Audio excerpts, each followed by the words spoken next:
Sophie Hardy and the Changeling Hybrid by M.R. Dale. Narrated by Leona Hall. Chapter 10. A Brief History. As soon as the clock struck 7, Sophie had prepared tea, put Lizzie to bed again, and hid away in her room. Once again, she had lied to Amelia about the homework they had, but Tom had said that they needed to talk to each other about something, so they secretly welcomed the fact that Sophie was out of the way. Lying on her bed and zoning out, Sophie projected her avatar into the control room where she found Yasmin sitting around waiting for her. "Where's Clara?" Sophie asked impatiently. "Don't know," Yasmin shrugged. "Where's Miss Sissons?" Sophie continued asking. "Not here yet." As Yasmin spoke, Miss Sissons zoned into the room. She didn't say anything and had a look of exhaustion on her face. "Clara?" Sophie asked her. "She's not coming," Miss Sissons said abruptly. "What? Why not? This is getting silly," Sophie said, bewildered. "She's never here. What's more important than this?" Miss Sissons just shook her head, almost like she wasn't listening to Sophie, but was just acknowledging the noise. She was distracted, but because Sophie was so wound up, she didn't notice. "Well, I need to tell you what happened after school." Sophie was still buzzing with urgency. "Go on then." "What?" Yasmin asked. "No, you don't," Miss Sissons said timidly. Yasmin and Sophie both turned to look at her. She was standing with her back to them, with her fists clenched, propping herself up on the desk. "Pardon?" Sophie asked. "I was nearly in massive trouble." Miss Sissons turned and looked at the pair of them whilst leaning back on the desk. "I know you were. That was Desmeralda." Sophie and Yasmin both looked baffled for completely different reasons. Sophie because she didn't know how Miss Sissons could have known whom she was talking about, and Yasmin because she just had no idea whom anyone was talking about. "How do you—" Sophie began to ask. "Sit down, Soph. I'll tell you everything," Miss Sissons said. Sophie took a seat and got comfortable. She'd loved hearing Miss Sissons' stories when she'd been their teacher. Her assemblies were loved by everyone, but she had a feeling that she wasn't going to like this one. "For hundreds of years, changelings stole children and sent them to the underworld," Miss Sissons began. "Sorry, what's a changeling?" Yasmin asked. Sophie fielded that question. "They're all female creatures from an unreachable land who become fixated on children and have been known to swap human children for changeling ones without the children's parents noticing." "Like kidnappers?" Yasmin asked. "Sort of," Sophie replied. "They spirit away the human child to the underworld while swapping in the changeling so their species can continue. In very olden times, it was thought that they swapped babies who were disabled or ill as they saw their lives as being wasted. The further forward in time we came, the better medicine became, and they had to start taking more able children. Changeling powers also changed dramatically as they learnt new skills to adapt." Yasmin sat there gobsmacked. "They aren't very nice," Miss Sissons said, stating the obvious. "Anyway, these changelings have been subdued on Earth for the last 10 years because of the departure, or they have been locked up in Zatvor. Their powers have been reduced and as a result have been unable to spirit anyone away." Yasmin and Sophie sat there very attentively. Now though, their powers are returning and they just want to go home, back to the underworld. The only way they can do that though is with a hybrid, half changeling, half human, and there is only one of those left. "Kingsley?" Yasmin asked. "No," Miss Sissons replied. "Desmeralda is the half-human hybrid." "I'm confused," Yasmin interrupted. "Well, let me speak and you will understand. Just concentrate," Miss Sissons said, getting rather flustered. 10 years ago, on the day of the departure, Desmeralda was in Zatvor. She had no idea she was half-changeling. She just thought she was human. We'd put her there for her protection temporarily. Her changeling powers had just come through when she put Kingsley to bed on her first night of being a mum. "What?" Yasmin asked, completely lost. "Desmeralda is half-changeling. She didn't know she was half-changeling. Her changeling powers started to come through when she looked upon a baby Kingsley," Miss Sissons said, much more succinctly. "Got it," replied a relieved Yasmin. "Why do they need her?" "The changelings now need her to rebuild the bridge between Earth and the underworld to allow them all to go home and potentially start spiriting away children again. Only hybrids can reopen the portal, and Desmeralda is the only one left as she was kept at Zatvor. There are many more, but they are all in the underworld, unable to open a portal one way. They need someone on this end who can do it too. The last time that happened was the banishment of the child snatchers hundreds of years ago." Why do they want to go home? Sophie asked. Well, they can portal around Earth as much as they like, but they all now want to go back to the underworld, probably worried that the departure will happen again, Miss Sissons replied. Or because they want to rise again and start taking children. Still with it, said Yasmin. Why did you lock her up? She was a hybrid. She was dangerous. The powers of a hybrid changeling are much stronger than the standard changeling. Had she shown any signs of being dangerous? Yasmin asked. No, replied Miss Sissons, but we couldn't take the chance, and when I went to apprehend her, she'd just begun to take on the changeling form. But you said she had no idea she was half changeling. Did she know why you locked her up? Yasmin asked, not quite believing what she was asking. No, she thought a changeling was trying to spirit away Kingsley. She had no idea she was doing it herself, Miss Sissons said, sounding like she was trying to reassure herself that she'd done the right thing. So Desmeralda was an innocent woman, locked up in a prison for mythical creatures, and she had no idea why she was there, Sophie asked, just trying to comprehend the logic behind the whole situation. She might well have been innocent when we took her, but 2 seconds later, and Kingsley would have been gone. We saved him, Miss Sissons argued back, but both Sophie and Yasmin were still struggling with the way things had played out. But when you took her, she hadn't done anything wrong, Sophie asked. Not as such. But she was about to. Miss Sissons wasn't convincing anyone. Why is she still human? Yasmin asked. Her changeling form has been subdued again for 10 years after its first appearance in her house. It comes in fits and starts, like when she grabbed your arm, Sophie. It will come through completely eventually, but the 10 years in Zatvor have bought her a bit longer. Moments of high emotional stress will help it come through. As human Desmeralda loses control, changeling Desmeralda comes through.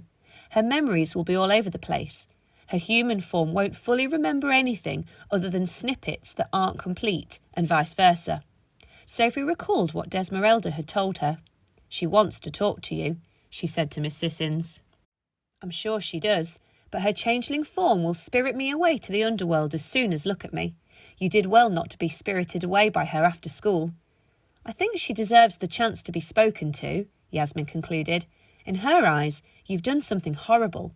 You have to explain yourself before she turns completely. I agree, Miss Sissons added.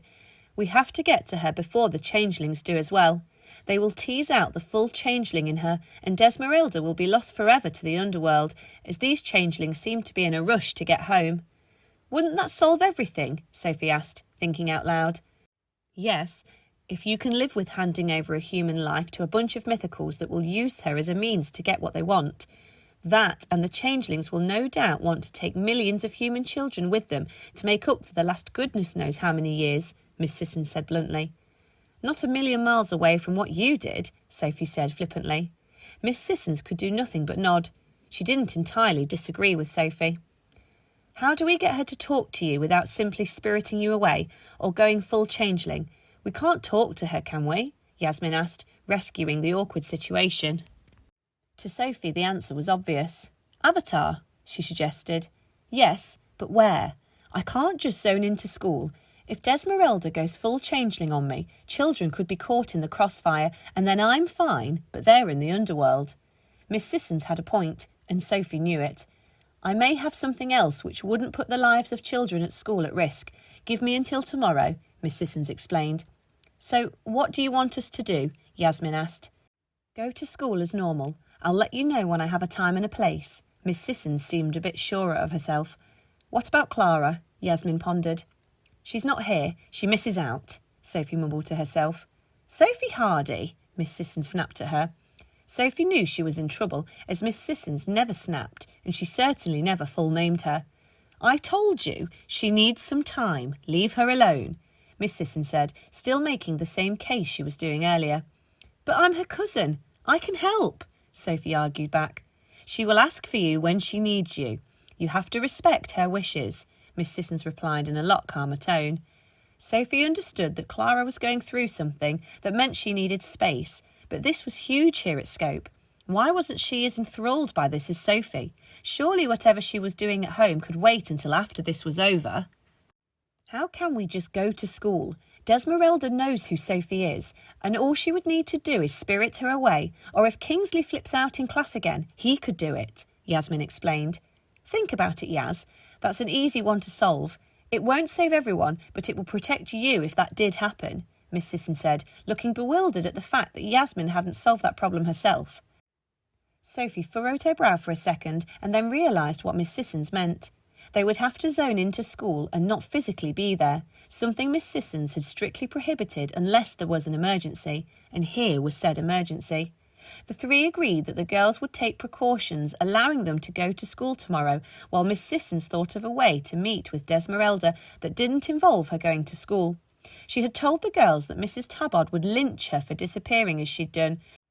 Also, lots of children at school would want to talk to her, and that would potentially put them in Desmeralda's harmful way.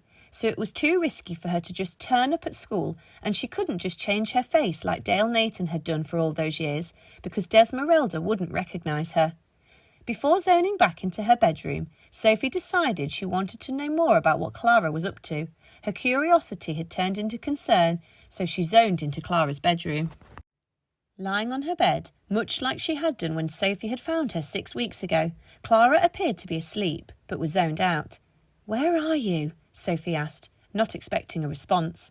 Clara twitched like people do when they're asleep, which made Sophie jump. She wished there was a way to tell where she had zoned out to, but there either wasn't one, or Miss Sissons hadn't told them about it yet, as it had been Miss Sissons who had searched for Katie back when she'd gone missing.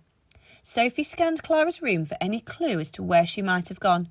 Her room was immaculate as normal. Her desk was tidy, and there were no clothes on the floor.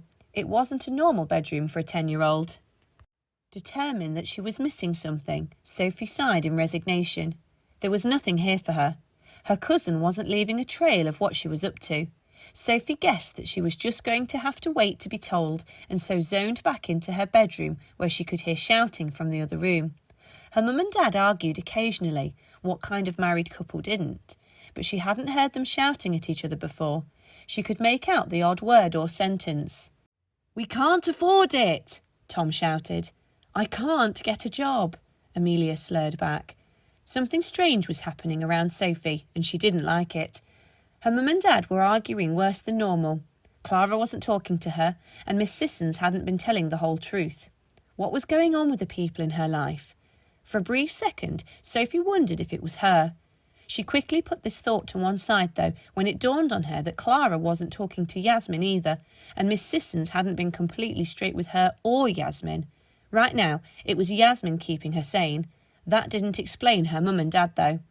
To reach out to her cousin, Sophie sent her a message detailing her and Yasmin's plan for tomorrow. Sophie got a reply about an hour later. It simply read, "Not in tomorrow. Been sick all evening." Now knowing that Clara wasn't just not telling her things, she was now flat out lying to her, Sophie got even more upset. "I'll show them," she thought to herself, and with that she lay on the bed and did her best to listen in on what her parents were arguing about, but eventually nodded off to sleep. At least until the middle of the night, when Lizzie woke up needing another bottle, with shouts of, "Soapy!"